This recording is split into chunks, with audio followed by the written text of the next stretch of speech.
Salut à toutes et à tous. Aujourd'hui, nous allons parler des risques industriels et technologiques. Un sujet qui concerne beaucoup d'entre nous car en France, environ 2,5 millions de personnes vivent à moins d'1 kilomètre d'une installation industrielle à risque. Ça peut être une raffinerie, une usine chimique ou encore un dépôt d'explosifs. Parfois, ces sites industriels sont très visibles dans le paysage, mais parfois ils sont beaucoup plus discrets, à tel point que beaucoup d'entre nous ignorent complètement habiter juste à côté.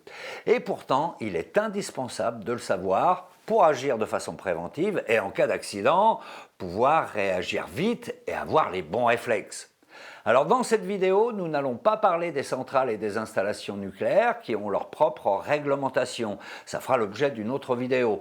Nous allons parler des sites industriels présentant les plus hauts risques et classés Seveso.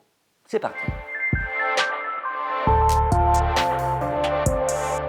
Vous avez peut-être déjà entendu parler des sites classés Seveso, une classification tristement célèbre et qui a marqué les esprits en France depuis la tragédie qui a eu lieu à Toulouse en septembre 2001 avec l'explosion de l'usine d'engrais AZF qui a entraîné la mort de 31 personnes, causé 2500 blessés et de très lourds dégâts matériels. L'usine AZF était classée Seveso. En fait, Seveso, c'est le nom d'une petite ville d'Italie située en Lombardie qui, en 1976, a connu un grave accident industriel. Un nuage toxique qui s'était échappé d'une usine chimique et avait provoqué une pollution écologique et sanitaire majeure. À la suite de cet accident industriel, des directives européennes appelées Seveso ont été adoptée, imposant à tous les États européens de recenser les sites industriels dangereux et de mettre en place des mesures pour protéger les populations et l'environnement. Comme je vous le disais, un site classé Seveso, ça peut être une raffinerie, une usine chimique, un dépôt pétrolier ou encore un dépôt d'explosifs ou de matières toxiques et dangereuses. Et si un accident se produit sur ce genre de site, il peut y avoir 3 types d'effets. Des effets thermiques, liés par exemple à un incendie, autrement dit, des risques de brûlure plus ou moins graves. Des effets mécaniques liés à l'onde de choc provoquée par une explosion. Cette surpression peut entraîner par exemple de graves lésions au tympan et aux poumons. Enfin, des effets toxiques à la suite, par exemple, d'une fuite de substances nocives comme le chlore, l'ammoniac ou encore un acide. Ces produits toxiques peuvent être respirés et inhalés et entraîner des œdèmes aigus du poumon ou une atteinte du système nerveux. Bref, les effets d'un accident industriel sur la santé des riverains peuvent être très graves. Mais je vous rassure, les exploitants industriels veillent à la sécurité de leurs installations et ces sites classés Seveso sont par ailleurs surveillés et contrôlés de près. Malgré toutes les précautions, malheureusement, il y a encore et toujours des accidents industriels. Ces 20 dernières années, la France en a connu 7 que l'on peut considérer comme graves. L'un des derniers en date est l'incendie à Rouen, c'était en septembre 2019, une usine classée Seveso seuil haut. Heureusement, il n'y a pas eu de victimes, mais l'accident a créé un vent de panique chez les riverains dont beaucoup ignoraient totalement qu'ils habitaient dans une zone à risque. Donc premier conseil, renseignez-vous pour savoir si vous êtes dans le périmètre d'un site Seveso.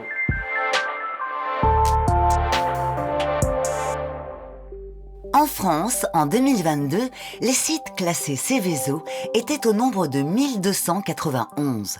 Ce chiffre était assez constant, même s'il peut légèrement varier d'une année à l'autre. Les sites Seveso se répartissent en 2 types d'établissements en fonction des quantités et des types de produits dangereux qu'ils abritent. Il y a les établissements classés Seveso seuil haut, ce sont les plus à risque, et les établissements classés Seveso seuil bas. Si l'on regarde la répartition géographique, on retrouve ces installations principalement dans les grandes régions industrielles historiques, le bassin parisien et le cours de la Seine jusqu'à Rouen, l'agglomération lilloise, Lyon et la vallée du Rhône, ainsi que la région de Marseille et de l'étang de Berre. Donc, sur le nombre de sites Céveso en France, il est bien possible qu'il y en ait un près de chez vous. En fait, pour le savoir, c'est assez simple. Il suffit d'aller sur le site Géorisque et d'écrire le nom de votre commune.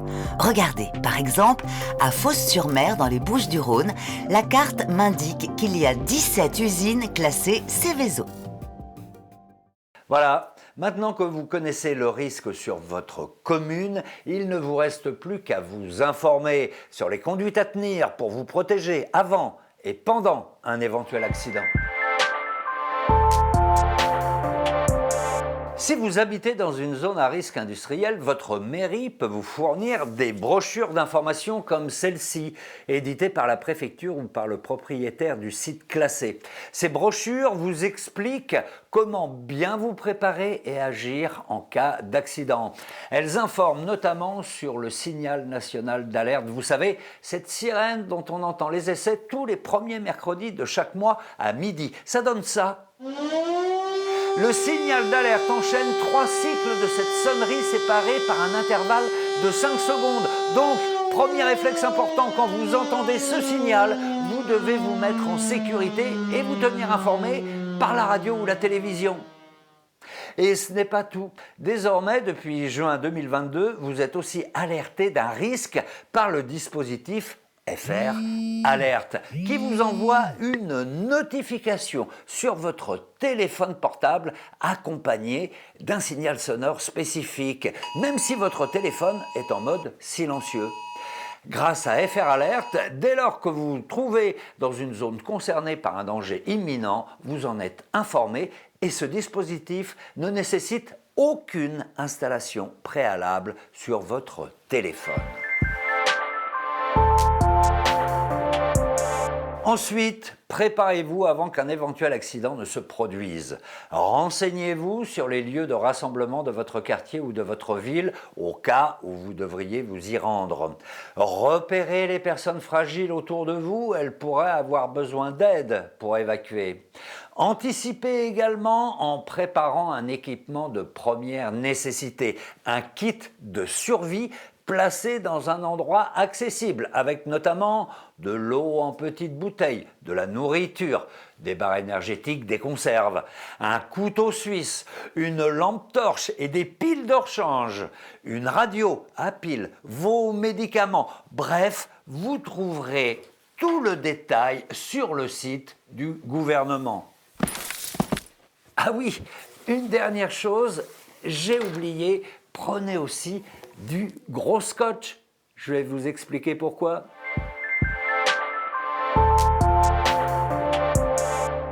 Quand le signal d'alerte retentit, votre premier réflexe, c'est de vous mettre en sécurité. Vous rentrez dans un bâtiment en dur ou chez vous et surtout, vous fermez toutes les fenêtres et toutes les portes.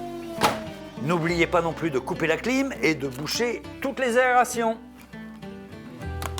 avec du gros scotch. Ensuite, vous vous tenez informé en permanence avec la radio. Les antennes locales de Radio France sont les plus fiables pour diffuser des informations. Vous respectez strictement les consignes des secours et des autorités. Vous n'allez pas chercher vos enfants à l'école. Et surtout, vous n'évacuez pas tant qu'on ne vous l'a pas demandé. C'est bien aussi de préparer un linge mouillé pour se mettre sur la bouche et sur le nez au cas où vous auriez du mal à respirer. Et puis évidemment, les cigarettes et les flammes. On oublie car je vous rappelle qu'il y a des gaz et des substances inflammables qui peuvent venir de l'extérieur. Et puis évidemment, même si vous avez envie d'avoir des nouvelles de vos proches, ne vous ruez pas sur vos téléphones. Si les réseaux sont saturés, ça complique le travail des secours.